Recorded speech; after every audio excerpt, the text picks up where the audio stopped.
सभी सम्मानित शिक्षक साथियों को मेरा नमस्कार। एक बार फिर से आपके अपने YouTube channel charge education and motivation पर आप सभी का स्वागत है।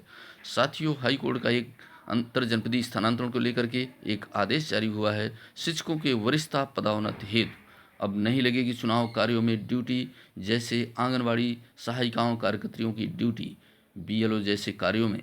नए साल में शिक्षा के क्षेत्र में कई अहम बदलाव होंगे। देखिए, जातिगत जनगणना पर केंद्र से जवाब तलब। आज के मुख्य समाचारों पर एक नज़र डालिए।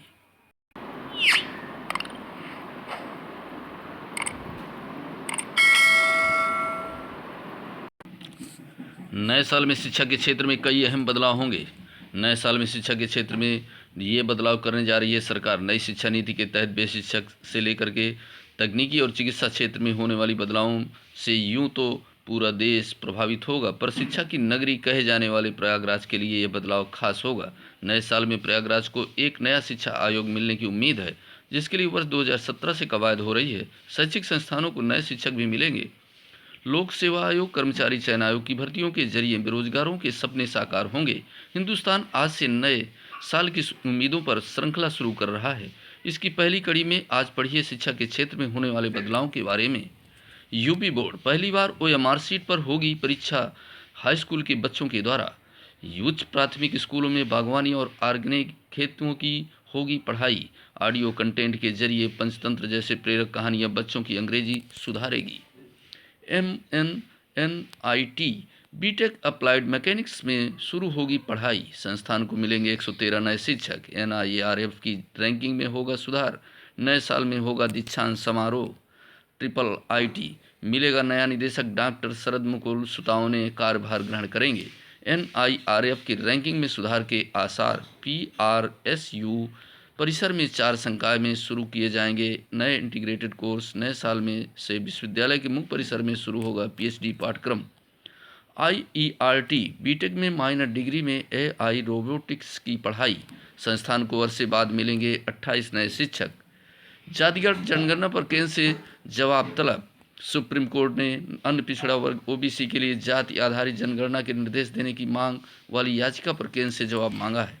मुख्य न्यायाधीश DY चंद्रचूड़ और न्यायमूर्ति PS नरसिम्हा की पीठ ने केंद्र सामाजिक न्याय और अधिकारिता मंत्रालय और नए अन्य को नोटिस जारी किया है।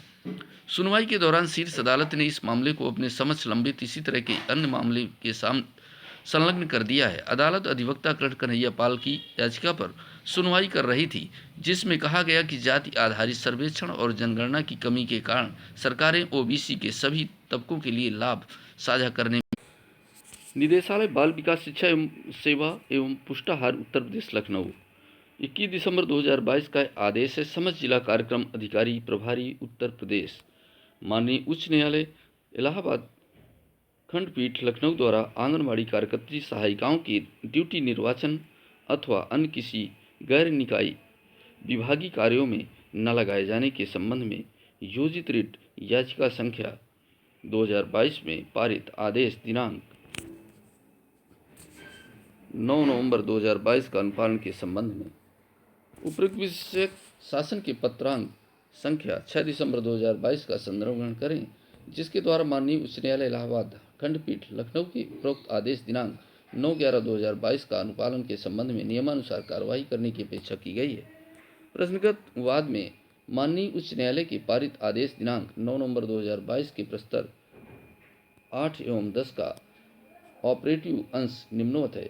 It is in the aforesaid circumstances the work done by the Anganwadi workers cannot be undetermined by passing any direction for discharge of duties by departments and especially during elections. It is noticed that central and state government are vigilant in this regard and have passed various government orders restraining the district magistrate and other officers not to be engaged Anganwadi workers in other works including election duty। इसमें स्पष्ट कहा गया है Allahabad high court उच्च न्यायालय की खंडपीठ के द्वारा कि जो भी चुनावी कार्य में आंगनबाड़ी या सहायिकाएं ड्यूटी में लगी हैं, उन्हें तत्काल कार्य मुक्त किया जाने के संबंध में In the light of above, the court is of the considered view the work which is being discharged by Anganwadi workers if of considered importance looking into the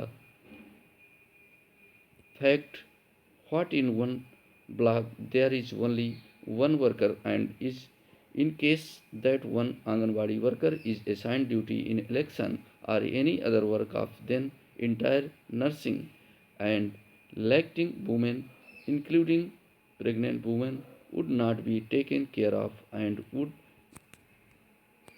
adversely affect the health of public at large. अतएव माननीय उच्च न्यायालय के उपरोक्त पारित आदेश की प्रति संलग्न कर निर्देशित किया जाता है कि आंगनवाड़ी कार्यकर्त्री सहायिकाओं की ड्यूटी निर्वाचन अथवा अन्य किसी गैर विभागीय कार्यों में न लगाए जाने के संबंध में माननीय उच्च न्यायालय के उक्त आदेश दिनांक 9 नवंबर 2022 के अनुपालन हेतु नियमानुसार कार्रवाई कराना सुनिश्चित करें। सुनीत कौर ब्रोकर निदेशक। अंतरजनपदीय स्थानांतरण के बाद नए जिले में तैनाती के बाद अध्यापक उसी वरिष्ठता व वेतन की मांग नहीं कर सकता जिस वरिष्ठता व वेतन पर वह पूर्व के जिले में नियुक्त था। यह आदेश न्यायमूर्ति आशुतोष श्रीवास्तव ने इटावा से अंतरजनपदीय स्थानांतरण पर फिरोजाबाद स्थानांतरित धर्मेंद्र सिंह की याचिका को खारिज करते हुए दिया है। याचिका का कहना था कि वह इटावा में हेडमास्टर के पद पर नियुक्त था, उसे 4600 वेतन ग्रेड पे मिल रहा था। स्थानांतरण के बाद फिरोजाबाद जाने पर उसे सहायक अध्यापक पद पर नियुक्ति दी गई और उसका वेतन ग्रेड 4200 कर दिया गया।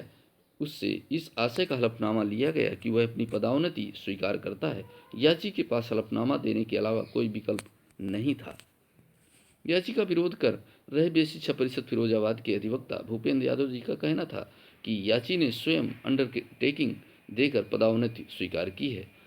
अंतरजनपदीय स्थानांतरण उसके स्वयं के अनुरोध पर किया गया है तथा स्थानांतरण नीति के अनुसार दूसरे जिले से स्थानांतरित अध्यापक को वरिष्ठता सूची में सबसे निचले पायदान पर रखा जाता है, इसलिए याची किसी प्रकार के भेदभाव की शिकायत नहीं कर सकता है। कोर्ट ने कहा कि याची का स्थानांतरण उसके स्वयं के अनुरोध पर किया गया। उसने इस संबंध में अंडरटेकिंग भी दी थी, इसलिए वह प्रोन्नत पद पर नियुक्ति की मांग नहीं कर सकता। शिक्षा विभाग की स्थानांतरण नीति में यह प्रावधान इसलिए भी किया गया है ताकि दूसरे जिले से स्थानांतरित होकर आने वाले अध्यापक की वजह से उस जिले के अध्यापकों की वरिष्ठता प्रभावित न हो, इसलिए याची नई तैनाती में पूर्व के जिले की वरिष्ठता की मांग नहीं कर सकता है। ये साथियों बहुत ही महत्वपूर्ण अपडेट था जो अंतर जनपदीय स्थानांतरण को लेकर के चल रहा था, जो वरिष्ठता क्रम में